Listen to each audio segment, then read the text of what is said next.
What's up? What's up? What's up, good people? What's up? It's your boy Carcino here.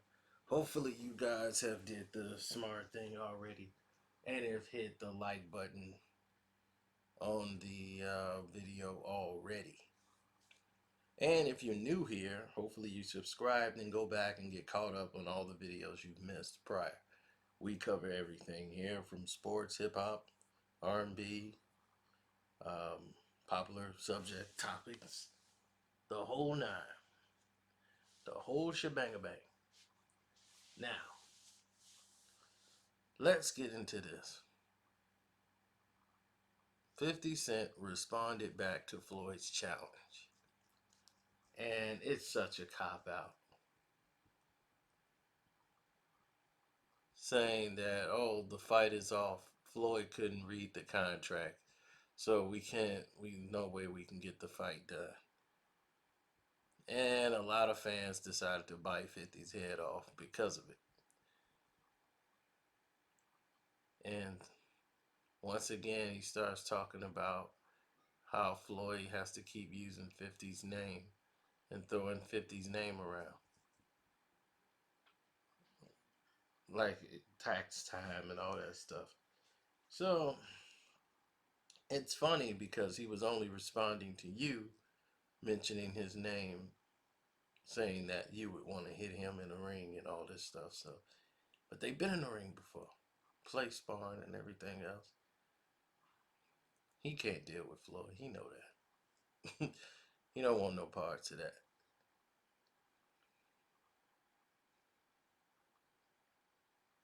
Now, the one thing about Floyd that people don't know is he's really crazy. He's got an imbalance where something is off. So you gotta respect that.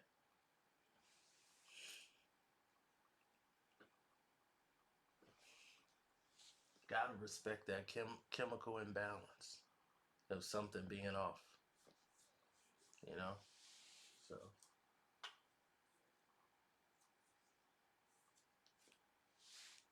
So for me, it's like what they say: respect it or check it. But let's take it to the top.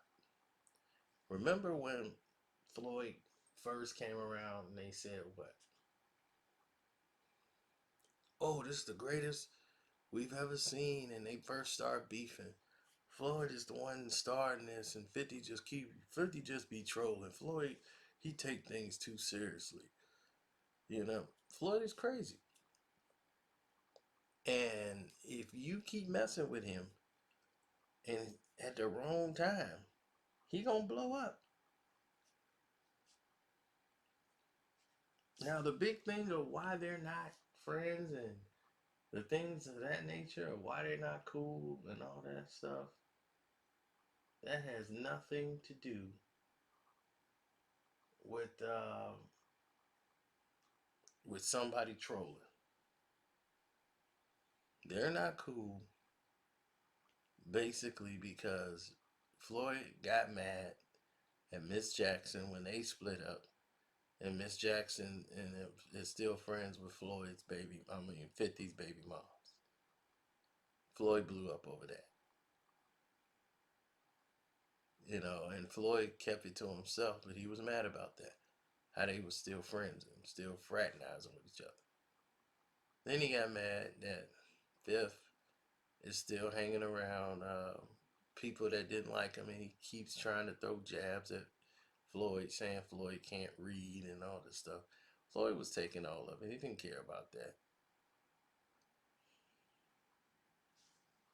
They were still keeping it brotherly. This all goes back to the Al Heyman situation. When Al Heyman, 50 tried to cross Al Heyman and he felt he had enough pull on Floyd to make Floyd leave Al Heyman and start something new without Al. Like, okay, you already know what to do. You don't need Al no more.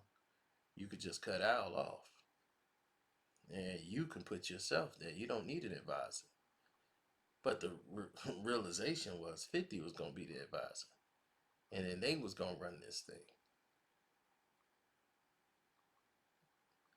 And That's where the failure is gonna kick in at,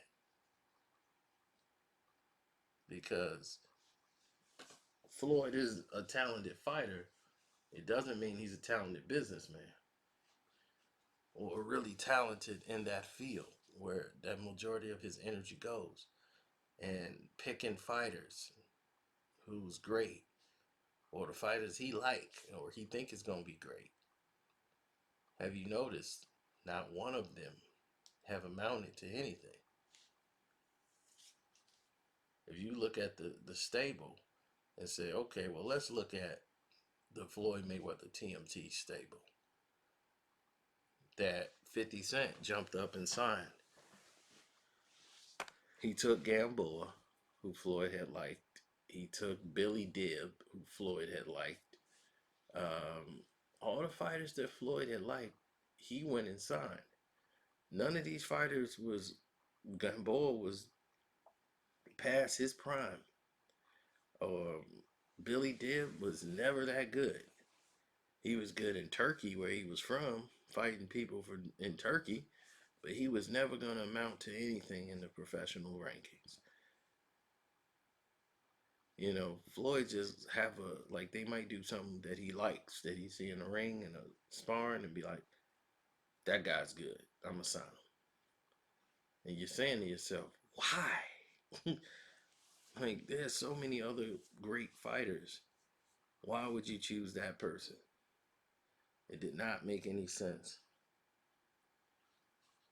So, for me, to see that go down was crazy.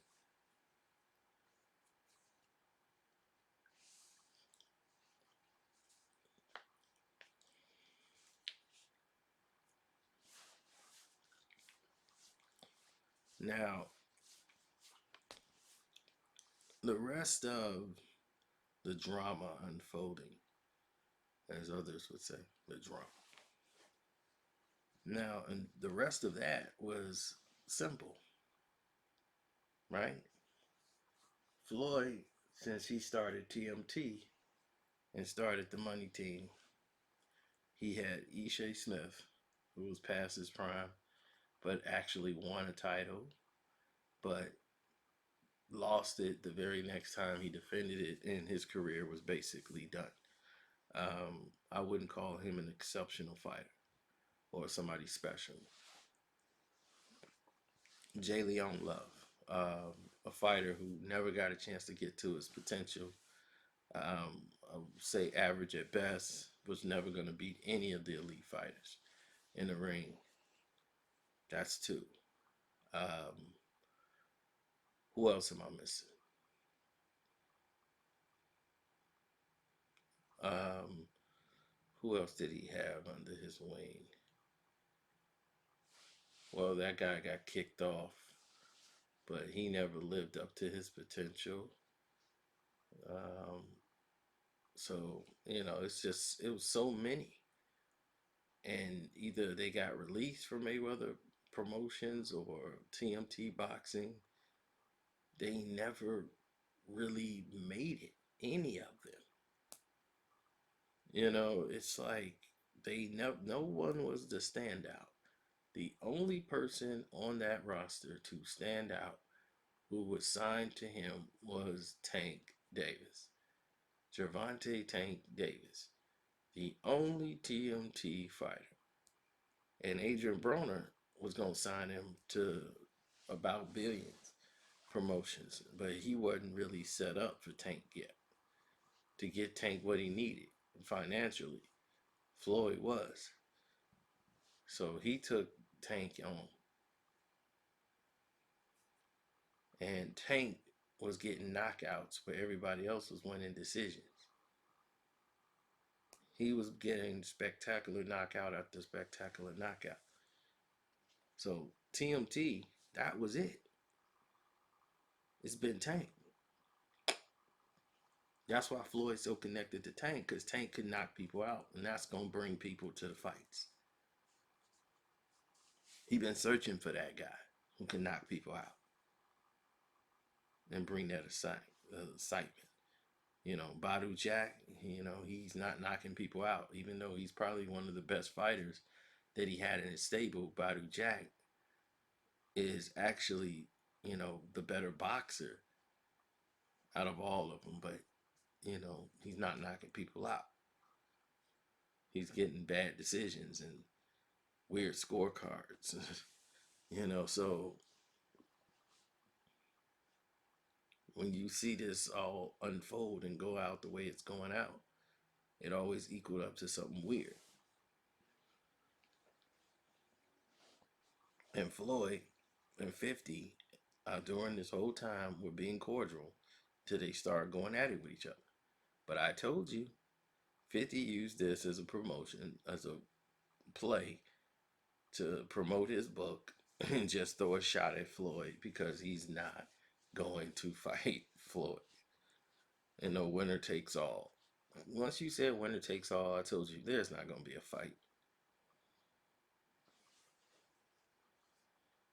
There's not going to be a fight with 50 Cent. That's out. But he used 50.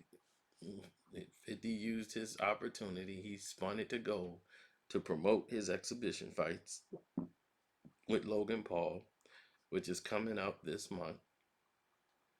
It just got pushed back because of the Fox boxing schedule is getting ready to come out. That got pushed back. So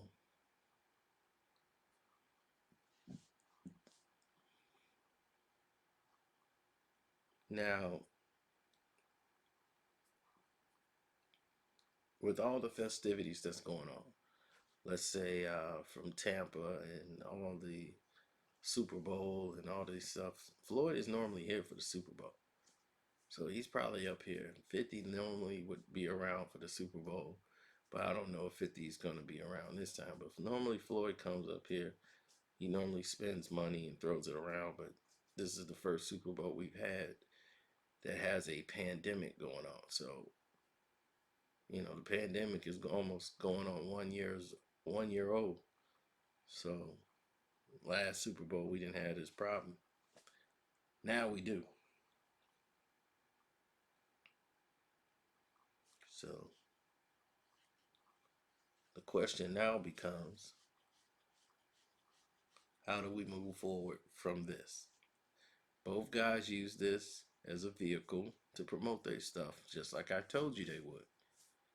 They don't care for one another anymore. It's no real big feud. Like when they see each other, blow's gonna be thrown. They're just not dealing with each other no more. But every time one person mentioned each other, you know, lines was crossed on both sides. So, you know, Floyd's a fighter. And if you push him at the right or wrong time, this is going to happen.